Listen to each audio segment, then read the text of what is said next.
किसी ने बड़े कमाल की बात कही है, साथी तुम संघर्ष करो, हम तुम्हारे साथ हैं। यदि इसी तरह सभी लोग साथ देते तो संघर्ष की आवश्यकता ही क्या थी। नमस्कार, मैं जितेंद्र कुमार आज आपके लिए एक छोटी सी कहानी लेकर आया हूँ।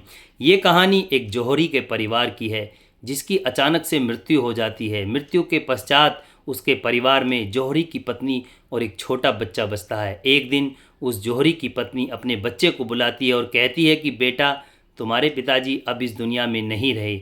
हमारी परिवार की स्थिति इतनी अच्छी नहीं है। जो भी थोड़ी बहुत हमारे पास सेविंग थी वो भी धीरे धीरे समाप्त होती जा रही है। मेरे पास कुछ गहने हैं जो अब हमारे किसी काम के नहीं। तुम इन गहनों को लो और बेच कर आ जाओ। तब बेटा छोटा होता है, वो बच्चा कहता है कि माँ, मुझे नहीं पता कि गहने कहाँ पर बेचे जाते हैं, इसलिए मुझे दुकान बताओ कि गहने कहाँ पर बेचे जाते हैं। तब उसकी माँ कहती है, बेटा, शहर के दूसरे कोने पर एक सुनार की दुकान है जो हमारे दूर के रिश्तेदार हैं। तुम उनके पास जाना और अपनी सारी स्थिति बताना कि हमें परिवार के खर्चे के लिए, मेरी पढ़ाई के लिए पैसे चाहिए, पिताजी अब नहीं रहे, इस वजह से जो भी इस समय मुनासिब रेट है इन गहनों के, हमें वो पैसे दिला दीजिए। वो बच्चा ऐसे ही करता है।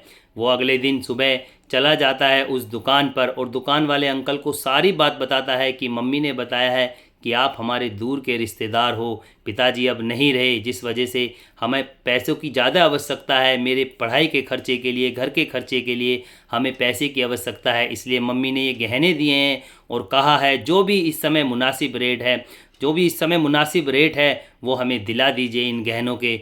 तब वो दुकान वाले जो होते हैं, जो उनके दूर के रिश्तेदार होते हैं, वो उन गहनों को लेते हैं और दुकान के अंदर एक कमरा होता है उसके अंदर जाते हैं और 10-15 मिनट बाद वो वापस आते हैं और उन गहनों को लाकर उस बच्चे के हाथ में दे देते हैं। बच्चा सोचने लगता है कि ये गहना खरीदना नहीं चाहते। तब वो कहते हैं, बेटा, तुम ज़्यादा मत सोचो, गहने हम इसलिए इस समय नहीं खरीद रहे क्योंकि इस समय मार्केट रेट थोड़ा सस्ता है, मार्केट डाउन है। तुम इन गहनों को तब बेचना जब मार्केट में रेट सही होगा, मार्केट थोड़ी उछाल पर होगी, तब तुम्हें इन गहनों के सही कीमत मिल पाएगी। इस समय यदि तुम इन गहनों को बेचोगे तो तुम्हें सही कीमत नहीं मिल पाएगी। और रही बात तुम्हारी पढ़ाई की और तुम्हारे घर के खर्चे के लिए, अभी हम जीवित हैं इसलिए हम तुम्हारे पढ़ाई का खर्चा उठाएंगे और तुम्हारे घर का खर्चा भी उठाएंगे। और इसके बदले में तुम जब स्कूल से आया करते हो तो स्कूल से आने के बाद 2-3 घंटे हमारी दुकान पर आ जाया करो, थोड़ी हमारी हेल्प किया करो और इस तरह धीरे धीरे तुम काम भी सीख जाओगे। उस बच्चे को बात समझ में आ जाती है। वो अपने घर जाता है, अपनी मम्मी से सारी बात बताता है कि दुकान वाले अंकल ने इस तरह से कहा है कि तुम मेरे पास आ जाया करो, स्कूल के बाद काम भी सीख लोगे और तुम्हारी मेरी भी मदद हो जाएगी। उसकी माँ कहती है, बहुत अच्छा बेटा, आज के युग में भी इतने अच्छे लोग हैं, मुझे पता नहीं था। और बच्चा ऐसे ही करता है। अगले दिन से जब उसका स्कूल समाप्त होता है तो स्कूल के बाद वो सीधा उनकी दुकान पर जाता है, वहाँ हेल्प कराता है और धीरे धीरे काम भी सीखने लगता है। इस बात को धीरे धीरे अब कई साल गुजर चुके थे। फिर एक दिन वो दुकान वाले अंकल कहते हैं कि बेटा, इस समय अब मार्केट का रेट सही है, मार्केट में उछाल है, तुम एक काम करना, कल जब दुकान पर आओ तो उन गहनों को लेते आना। अब इस समय हम गहनों को बेचेंगे तो उन गहनों की सही कीमत मिल जाएगी। तब वो बच्चा कहता है, ठीक है अंकल, मैं कल गहने ले आऊँगा।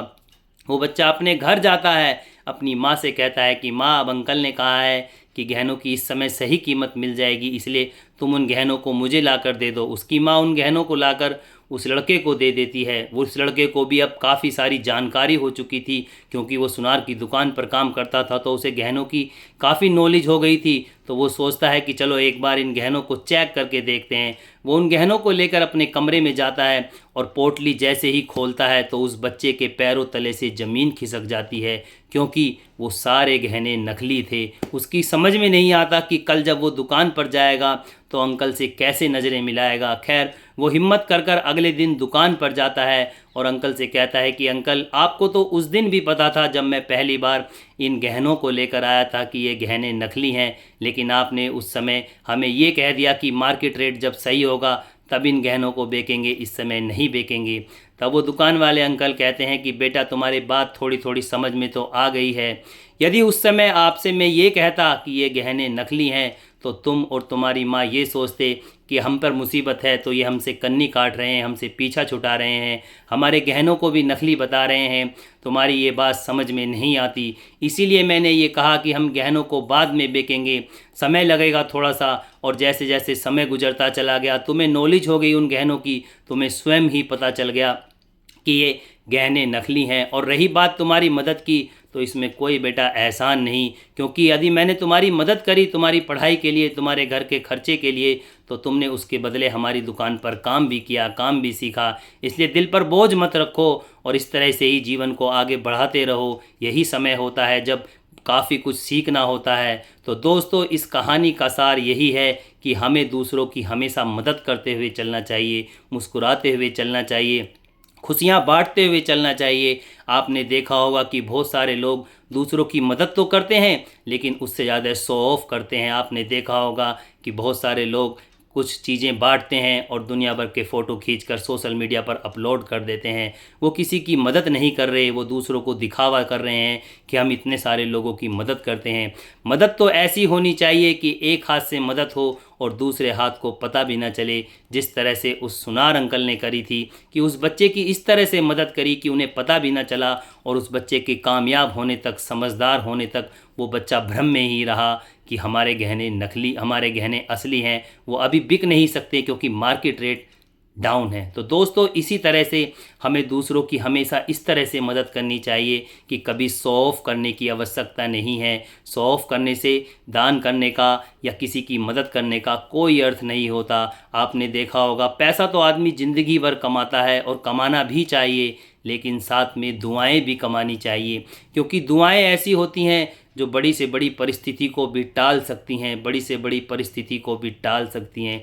इसलिए दोस्तों, पैसा भी कमाइए, दुआएं भी कमाइए, और जितना आप कमाते हो उसमें से कुछ प्रतिशत हिस्सा दूसरों की मदद में भी लगाइए। यदि ये छोटी सी कहानी आपको अच्छी लगी हो तो हमारी वीडियो को शेयर करें, लाइक करें और हमारे चैनल को सब्सक्राइब करें। मिलते हैं आपसे एक नई वीडियो में एक नई कहानी के साथ। तब तक के लिए नमस्कार, जय हिंद।